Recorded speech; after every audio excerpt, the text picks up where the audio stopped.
Islam for Kids presents Islamic modesty for kids. So what exactly is modesty in Islam? In Islam, both men and women are expected to show modesty in the clothes they wear. Modesty is important because it symbolizes Islam and keeps you wholesome and protected from sins. Allah said in the Quran, O children of Adam, we have bestowed upon you clothing to conceal what should be concealed, and as a fine adornment, and the garment of righteousness, that is best. Here Allah has mentioned reasons for the modest clothing. These are to cover the body and cover what should not be revealed in public, and to beautify the body so the person looks better. Islamic clothing is known by its modesty. A Muslim is allowed wear whichever clothes he wishes as long as they are modest, free from impurities, not made from forbidden materials, and they must follow the rules of the Quran and prophetic traditions. In Islam, there is a dress code for both women and men. Let's talk about the women's dress code first. In Islam, women are expected to dress in a way that shows they are believing women. In the Quran it says, tell your wives and your daughters and the women of the believers to wrap their outer garments, the jilbab, around themselves. That is more suitable so that they will be known as pious women and not be hurt. This means that all women/girls should dress themselves with loose clothing so that they can be known as good and knowledgeable and can be protected from harm. Many Muslim women completely cover themselves by wearing a jilbab, along with gloves, and a niqab, which is a piece of cloth that covers the face. This way, only their eyes are seen. All of this is from Islam. However, not all of it is mandatory or commanded by the Quran.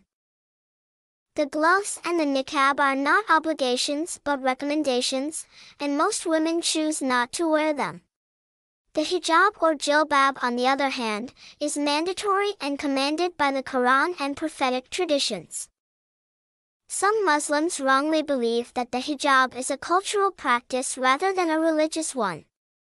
However, they are wrong because Allah has instructed the women in the Quran, and they are to draw their veils, qumar, over their heads and chests, jiyab, and not to reveal their beauty except to their husbands, their fathers, their husbands' fathers, their sons, their husbands' sons, their brothers or their brothers' sons, or their sisters' sons.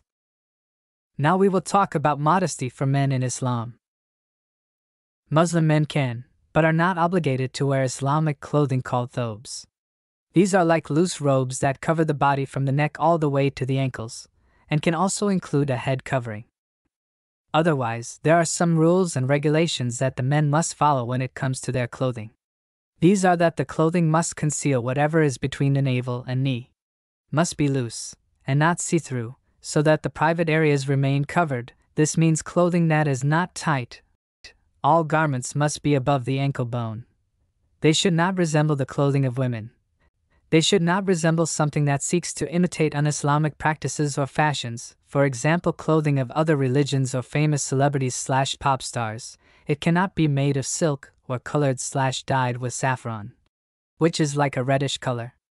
Reported by Ibn Majah. Allah will not look at the one who lets his lower garment drag on the floor out of vanity.